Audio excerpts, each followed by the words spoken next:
Hey, it's me. Every one of us wants to be better, to love more, and to reach true goodness, light, and truth. Deep inside, our soul carries this divine spark that longs for goodness.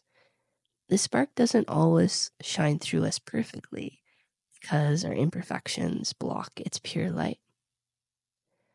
There's another side to our wish for perfection, though. It can also come from our lower self. Some of us learn that selfishness and chasing only our own interests doesn't give us the results we want. So we try to act quote unquote good in order to be loved and admired. In that way, our desire for goodness can be selfish too. And that could feel confusing. You might wonder whether your wish to do the right thing is truly pure, or if it's driven by a hidden selfish motive. Don't get discouraged when you notice your selfish side. Keep trying to do good, and at the same time, be honest about what else might be fueling your behavior. This might bring up uncertainty. Facing this uncertainty is always better than ignoring it. Truly immature people try to get only what they want without caring about anyone else. Once we move past that stage, we know deep inside that being selfish backfires in the long run. We haven't yet grown, though, beyond the desire for selfishness in our heart. So we're stuck in a tough struggle between our higher self's ideals and our lower self's urges. The first step is to notice and label your different desires and motives. Once you do that, life gets simpler because you understand yourself better. Figure out which part of you wants goodness for genuine reasons and which part of you wants it for selfish reasons. Although it may feel uncomfortable, accepting the fact that you still have a lot of selfishness is actually calming. It frees you to accept yourself as you are right now, instead of trying to pretend you're already perfect. Recognizing this truth, even if it's unflattering, brings relief once you stop fighting it. As we grow in spirit and emotional maturity, we keep gaining new levels of self-understanding. On the most superficial level, someone might do things that seem good on the outside, but secretly they harbor selfish or even harmful thoughts. They might openly admit this to themselves and find excuses for it, or they might hide it and act like they're simply good through and through. It's easy to see the first obvious kind of hypocrisy. The second kind, though, is harder to spot because it's more hidden. That's when people truly want to be good, but they push their selfish desires away into the unconscious. And this ends up causing inner tension and weakness because they're not dealing with those buried feelings.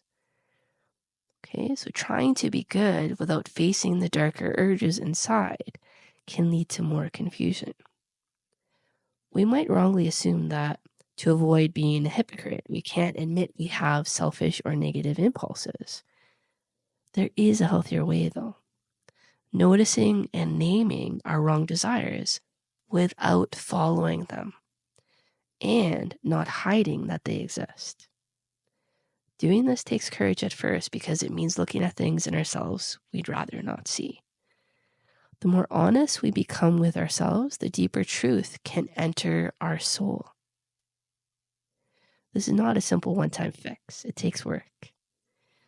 Where our conscious thoughts, wishes, and feelings end, there's often an invisible wall that blocks all the stuff we find too painful or scary to face, our faults, our weaknesses, and confusions. We subconsciously fear that looking at these things will hurt us. So this wall is made up of our wrong ideas, pride, fear, self-will, and impatience. We sometimes build the wall hoping to get quote unquote perfect faster, but we're actually just hiding our negative parts. This wall gets in the way of how we're meant to live.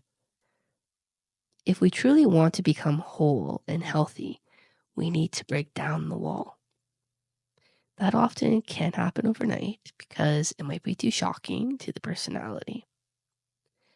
As we do steady inner work, finding and owning our hidden feelings, that wall moves back and its power fades. If we only do half the work and leave parts of the wall intact, it might grow stronger again. So keep in mind that one day, to experience a deeper spiritual rebirth, the wall has to be gone entirely. Then your soul can stand naked, fully seen by God and by you, and you can let in the divine energy that's been waiting to fill you. The thicker your wall, the weaker the impact of God's grace in your life. The thinner your wall, the stronger the divine flow can be. Now, there's also a tricky point to watch for. Sometimes we free ourselves of a few hidden issues, but in the process, we shore up the wall in other ways. For example, we might hide behind some new piece of wisdom, a certain teaching, or even the knowledge we've gained about ourselves. We can turn truths into an excuse to avoid going deeper. And it happens in small, subtle ways.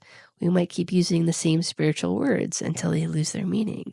Or we might keep pointing to one negative pattern in ourselves and say, well, at least I admit this fault, while blocking out a much bigger one. If we notice ourselves doing that, we need to remember why we wanted this path in the first place. To become truly open and free, not to find a clever new hiding place. Our unconscious will always want to dodge anything that feels risky, but that's based on mistaken conclusions about what's really dangerous or safe for our soul. So think carefully about where you may still be hiding behind that wall. Pray for help in seeing it and building up the courage and humility to tear it down. Sending you light and love. I love you.